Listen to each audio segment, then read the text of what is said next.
Hello friend, मैं कुमार सुजीत स्वागत करता हूं आपका अपने YouTube channel dream to desk में। आज हम लोग देखने जा रहे हैं एडुटेरिया 7500 का 5वां सेट।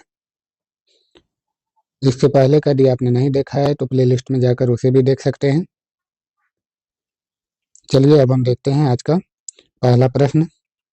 दार्शनिक विषयों से संबंधित बौद्ध ग्रंथ का नाम है। तो दार्शनिक विषय से संबंधित कौन से बौद्ध ग्रंथ हैं? तो अभिधम्म पिटक। अभिधम्म पिटक जो है दार्शनिक विषयों से संबंधित बौद्ध ग्रंथ हैं। निम्नलिखित कथनों पर विचार कीजिए और फिर कूट से सही कथन का विकल्प चुनिए। वेद त्रयी में ऋग्वेद, यजुर्वेद, सामवेद शामिल किए जाते हैं। यह कथन सही है कि वेद त्रयी जो है हम इन तीनों वेदों को बोलते हैं। ऋग्वेद, यजुर्वेद और सामवेद वेद त्रयी कहलाते हैं। यह कथन सही है। छांदोग्य उपनिषद को सबसे प्राचीन उपनिषद माना जाता है। छांदोग्य उपनिषद सबसे प्राचीन उपनिषद है। यह कथन भी सही है। अष्टो माह सदगमय, तमसो माह ज्योतिर्गमय श्लोक वृहदारण्यक उपनिषद से लिया गया है। तो यह कथन भी सही है। अष्टो माह सदगमय कहाँ से लिया गया है? वृहदारण्यक उपनिषद से। इस तरह हम देखते हैं कि हमारे तीनों कथन सही हैं। हमारे लिए करेक्ट ऑप्शन है ऑप्शन डी, 1, 2, 3। नेक्स्ट है, निम्नलिखित में से कौन सा युग मानव सभ्यता से संबंधित है?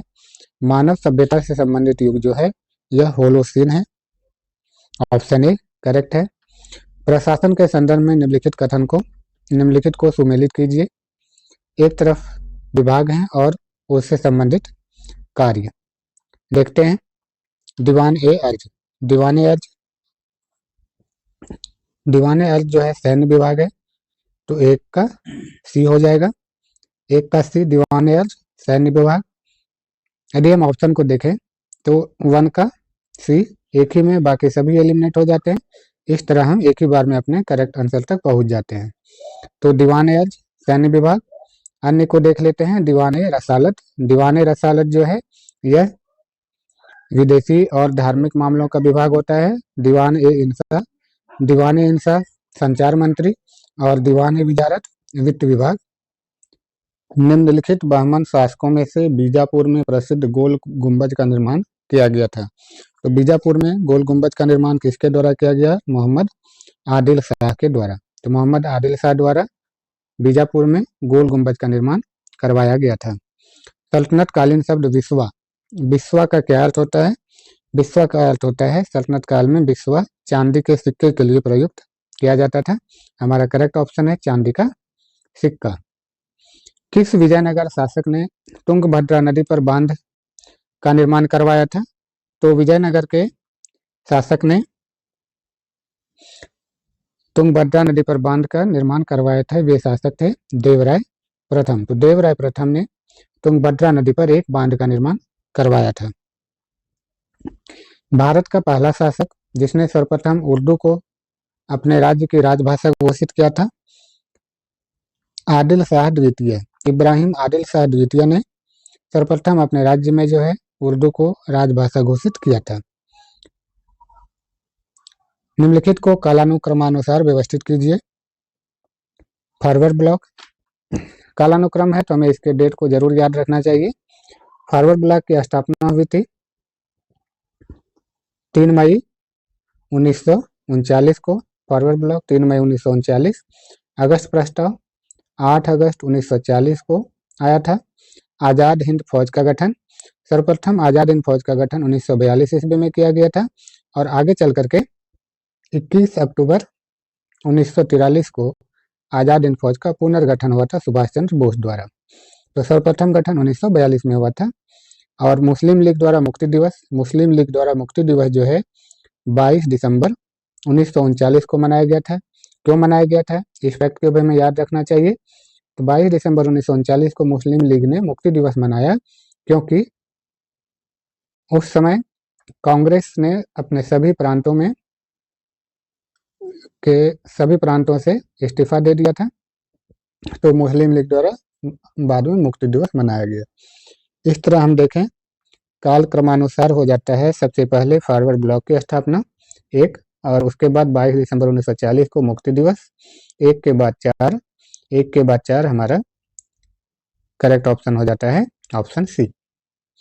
नेक्स्ट है अगस्त 1932 में रैमजे मैकडोनाल्ड के सांप्रदायिक पंचायत के द्वारा पहली बार एक पृथक निर्वाचन समूह बनाया गया। तो 1932 में मैकडोनाल्ड द्वारा एक सामुदायिक पंचायत की घोषणा की गई थी और वो था दलितों के लिए। तो ऑप्शन डी करेक्ट है। ब्रिटिश भारतीय राज्य का अंतिम प्रमुख विस्तार किसके समय में हुआ था? तो ब्रिटिश भारतीय राज्य का अंतिम प्रमुख विस्तार डलहौजी के समय हुआ था। अकालों को रोकने और अकाल पीड़ितों की सहायता हेतु भारत सरकार ने अकाल संहिता कब प्रस्तावित की? तो अकाल संहिता कब प्रसारित की गई? 1883 ईस्वी में। अकाल संहिता 1883। वर्ष 1922 के साराबंदी अर्थात कोई कर नहीं आंदोलन का नेतृत्व किसने किया था? तो 1922 में साराबंदी आंदोलन जिसके तहत था कि कोई कर नहीं देना है, इसका नेतृत्व सरदार वल्लभ भाई पटेल द्वारा किया गया था। ऑप्शन डी करेक्ट है। साराबंदी आंदोलन कहाँ चलाया गया था? तो यह बारडोली नामक जगह पर चलाया गया था। नेक्स्ट है निम्नलिखित में से कौन दादा भाई नौरोजी के धन के उत्सारण सिद्धांत में विश्वास नहीं करता था? धन का उत्सारण सिद्धांत दादा भाई नौरोजी ने दिया था और कौन इसमें विश्वास नहीं करते थे? इसमें सर सैयद अहमद जो है इस सिद्धांत में विश्वास नहीं करते थे। Independent labour party, independent labour party का गठन किसने किया था? इंडिपेंडेंट लेबर पार्टी का गठन भीमराव अंबेडकर द्वारा किया गया था। कब किया गया था इसे भी हमें ध्यान में रखना चाहिए। इंडिपेंडेंट लेबर पार्टी का गठन अगस्त 1936 ईस्वी में किया गया था।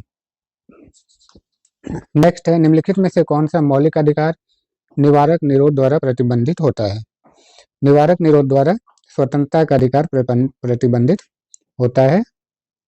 नेक्स्ट है संयुक्त संसदीय समिति के अध्यक्ष का मनोनयन किसके द्वारा किया जाता है? तो संयुक्त संसदीय समिति के अध्यक्ष का मनोनयन लोकसभा अध्यक्ष का विशेषाधिकार होता है। हमारे लिए करेक्ट ऑप्शन है ऑप्शन डी। किस संविधान संशोधन द्वारा राष्ट्रपति शासन को 3 वर्ष तक बढ़ाने की व्यवस्था की गई है? राष्ट्रपति शासन को 3 वर्ष तक बढ़ाया जा सकता है, तो यह संविधान संशोधन द्वारा इस व्यवस्था की गई। तो कौन से संविधान संशोधन द्वारा? 59वें संविधान संशोधन द्वारा ऐसी व्यवस्था की गई। नेक्स्ट है शून्य आधारित बजट व्यवस्था किस पर आधारित है? शून्य आधारित बजट व्यवस्था यह है गत वर्ष के कार्यक्रमों को बिना कोई संदर्भ ग्रहण किए कार्यक्रमों के निर्माण पर शून्य आधारित बजट व्यवस्था है। मौलिक अधिकार किसकी रक्षा की गारंटी देते हैं? मौलिक अधिकार जो है व्यापारियों के मौलिक अधिकार किसकी रक्षा की गारंटी देते हैं? यह नागरिकों के स्वच्छंद शासन से रक्षा की गारंटी देते हैं। नेक्स्ट है निम्नलिखित युग्मों में से कौन सा युग्म या अनुच्छेद प्रावधान सही सुमेलित नहीं है? गलत सुमेल को हमें चुनना है। अनुच्छेद 124, अनुच्छेद 124 में उच्चतम न्यायालय का अभिलेख न्यायालय होना, यह कथन ही गलत है। अनुच्छेद 124 में उच्चतम न्यायालय एक अभिलेख न्यायालय इसका जिक्र नहीं है, बल्कि अनुच्छेद 124 में सुप्रीम कोर्ट का स्थापना और गठन का प्रावधान है। अभिलेख न्यायालय जो है अनुच्छेद 129 में, अनुच्छेद 129 के तहत सुप्रीम कोर्ट एक अभिलेख न्यायालय है। अनुच्छेद 132 उच्चतम न्यायालय का अपीलीय अधिकारिता, अपीलीय अधिकारिता 132 यह कथन सही है। अनुच्छेद 143 उच्चतम न्यायालय की परामर्श की शक्ति, यह भी सही है। और अनुच्छेद 136 उच्चतम न्यायालय द्वारा अपील के लिए विशेष इजाजत से अपील 136 के तहत होती है। इस तरह हम देखें सही सुमेलित नहीं पूछा गया था, हमारा ऑप्शन ए करेक्ट है। नेक्स्ट है 30 से 35 डिग्री उत्तर तथा दक्षिण अक्षांशों के मध्य में पूरे वर्ष चलने वाली पवनें क्या कहलाती है? तो 30 से 35 डिग्री उत्तर और दक्षिण अक्षांशों के मध्य में पूरे वर्ष में चलने वाली हवाएं जो है इसे हम पछुआ पवन कहते हैं, पछुआ हवाएं कहते हैं। तो पछुआ हवाएं पूरे ग्रह पर चलती है 30 से 35 डिग्री उत्तर और दक्षिण दोनों अक्षांशों में। हिमालय की सबसे पूर्वी चोटी निम्नलिखित में कौन सी है? हिमालय की सबसे पूर्वी चोटी नामचा बरवा है, ऑप्शन ए करेक्ट है। किसी नक्शे पर ढाल को दिखाने के लिए खींची गई असंबद्ध रेखाएं, ढाल को दिखाने के लिए खींची गई असंबद्ध रेखाएं हैच्योर कहलाती है, ऑप्शन ए करेक्ट है। निम्नलिखित में से किस महासागर का सर्वाधिक विस्तृत महाद्वीपीय ढाल क्षेत्र है? तो सर्वाधिक विस्तृत महाद्वीपीय ढाल क्षेत्र जो है कौन से महासागर में है? तो यह है अटलांटिक महासागर में। अटलांटिक महासागर में महाद्वीपीय ढाल सर्वाधिक विस्तृत है। धारावाहक चालक का संबंध किससे होता है? धारावाहक चालक का संबंध चुंबकीय क्षेत्र से होता है। ऑप्शन ए करेक्ट है। हिग्स बोसोन की उपस्थिति की पुष्टि किसका औचित्य सिद्ध करेगी? तो हिग्स बोसोन की उपस्थिति की पुष्टि जो है ब्रह्मांड की अस्थायी दशा में प्रतिरूप की पुष्टि करती है। ऑप्शन सी करेक्ट है। नम वायु में रखी गई लोहे की चादर पर जंग लग जाता है। जंग के संबंध में कौन सा कथन सही है? जंग लग जाता है तो जंग एक यौगिक है। ऑप्शन बी करेक्ट है। हैबर विधि द्वारा अमोनिया के उत्पादन में किस उत्प्रेरक का यूज किया जाता है? तो हैबर प्रक्रिया द्वारा अमोनिया के उत्पादन में लोहे का यूज किया जाता है। ऑप्शन दो सही है। ऑप्शन बी करेक्ट है, केवल 2। एम कोष में अधिकतम कितने इलेक्ट्रॉन हो सकते हैं? एम कोष में जो है अधिकतम 18 इलेक्ट्रॉन हो सकते हैं। ऑप्शन डी करेक्ट है। एम कोष में अधिकतम 18 इलेक्ट्रॉन हो सकते हैं। निम्न में से कौन सा रासायनिक तत्व क्षारीय मृदा धातुओं के समूह से संबंधित नहीं है? तो रासायनिक तत्व जो है क्षारीय मृदा धातु से संबंधित नहीं है। तो पोटेशियम जो है क्षारीय मृदा धातु से संबंधित नहीं है। ऑप्शन डी करेक्ट है। निम्न में मिल्क ऑफ मैग्नीशिया क्या है? मिल्क ऑफ मैग्नीशिया जो है यह मृदु क्षारक है। मिल्क ऑफ मैग्नीशिया क्या है? एक मृदु क्षारक है। निम्न में से लिंग निर्धारण के लिए उत्तरदायी होते हैं? तो लिंग निर्धारण के लिए एलोसोम्स जो है उत्तरदायी होते हैं।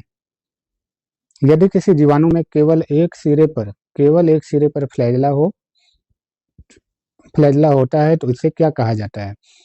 केवल एक सिरे पर है तो यह हो जाएगा मोनोट्राइकस। ऑप्शन बी करेक्ट है, मोनोट्राइकस, केवल एक सिरे पर फ्लैगेला। निम्न में से कौन सा कोशिकांग अमीबा में जल की मात्रा को बनाए रखने के लिए उत्तरदायी होता है? अमीबा में जल की मात्रा, तो अमीबा में जल की मात्रा बनाए रखने के लिए संकुचनशील रिक्तिका उत्तरदायी होती है। ऑप्शन डी करेक्ट है। त्वचीय श्वसन होता है। त्वचीय श्वसन जो है किसमें होता है? तो केंचुओं में होता है त्वचीय श्वसन। मनुष्य के पाचन तंत्र में उत्सर्जित अम्ल कौन सा होता है? मनुष्य के पाचन तंत्र में उत्सर्जित अम्ल जो है हाइड्रोक्लोरिक अम्ल होता है। HCl जो है मनुष्य के पाचन तंत्र में उत्सर्जित अम्ल है। मानव मस्तिष्क का कौन सा भाग उल्टी की अनैच्छिक क्रियाओं को नियंत्रित करता है?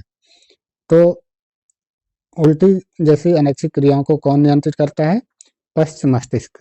ऑप्शन बी करेक्ट है, पश्च मस्तिष्क। टेरिडोफाइटा समूह के पौधे में निम्न में से क्या नहीं पाया जाता है?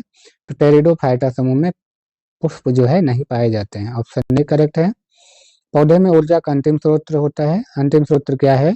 तो पौधे में ऊर्जा का अंतिम स्रोत सूर्य का प्रकाश है। कोई भी वस्तु जो सरलता से पर्याप्त मात्रा में उपलब्ध हो और जिसे जनता ने सुविधा की दृष्टि से मुद्रा का दर्जा दे दिया हो, क्या कहलाता है? तो जनता द्वारा दी गई मुद्रा का दर्जा तो यह वस्तु मुद्रा होती है। ऑप्शन बी करेक्ट है। भारत में योजना का मुख्य उद्देश्य विकास की एक ऐसी प्रक्रिया प्रारंभ करना था जो रहन सहन के स्तर को ऊंचा उठाए, लोगों के लिए समृद्ध व वैविध्यपूर्ण जीवन के नए अवसर उपलब्ध कराए। यह ध्येय किस पंचवर्षीय योजना से संबंधित है? तो समृद्ध एवं वैविध्यपूर्ण जीवन, यह योजना जो है प्रथम पंचवर्षीय योजना से संबंधित है। ऑप्शन ए करेक्ट है। बिश्नोई आंदोलन का संबंध निम्न में से किससे है? तो बिश्नोई आंदोलन जो है यह वृक्षों के संरक्षण से संबंधित है। निम्न में से कौन सा एक सर्वाधिक भंगुर पारिस्थितिकी तंत्र है जो वैश्विक तापन द्वारा सबसे पहले प्रभावित होगा? प्रभावित तो सभी होंगे बट सबसे पहले प्रभावित कौन होगा? तो यह जो है आर्कटिक एवं ग्रीनलैंड हिम चादर सबसे पहले प्रभावित होंगे। ऑप्शन डी करेक्ट है। गुट निरपेक्ष आंदोलन का प्रथम शिखर सम्मेलन कब हुआ था? तो गुट निरपेक्ष आंदोलन का प्रथम शिखर सम्मेलन 1961 में हुआ था। निम्नलिखित में से कितने जोड़े सही सुमेलित हैं? जनजाति हिमाचल प्रदेश, यह सही है। गद्दी हिमाचल। सिंगपो जनजाति अरुणाचल प्रदेश, यह भी सही है। थारू जनजाति उत्तर प्रदेश और उत्तराखंड, यह भी सही है। और सहरिया जनजाति राजस्थान, यह भी सही है। सभी सही सुमेलित हैं। तो ऑप्शन डी करेक्ट है इनमें से सभी। वर्ष 2024 को अंतर्राष्ट्रीय कैमेलिड वर्ष किसने घोषित किया था? तो यूनाइटेड नेशंस द्वारा जो है अंतर्राष्ट्रीय कैमेलिड वर्ष 2024 को घोषित किया गया था। राष्ट्रीय हरित अधिकरण अर्थात एनजीटी का मुख्यालय कहाँ स्थित है? एनजीटी का मुख्यालय नई दिल्ली में स्थित है। ऑप्शन बी करेक्ट है। Amateur federation amateur kabaddi federation of India AKFI का मुख्यालय कहाँ पर स्थित है? AKFI अर्थात एमेच्योर कबड्डी फेडरेशन का मुख्यालय जो है यह जयपुर में स्थित है। 21 जून को अंतर्राष्ट्रीय योगा दिवस के रूप में मनाया जाना किस वर्ष प्रारंभ हुआ था? तो यह 2015 से जो है अंतर्राष्ट्रीय योगा दिवस मनाया जा रहा है 21 जून को। इस तरह हमने देखा आज एडुटेरिया 7500 का 5वां सेट। अगले दिन हम लोग 6ठे सेट को देखेंगे। यदि आपने चैनल को अब तक लाइक और सब्सक्राइब नहीं किया है तो कृपया इसे लाइक और सब्सक्राइब कर लें। मिलते हैं अगले वीडियो में। धन्यवाद।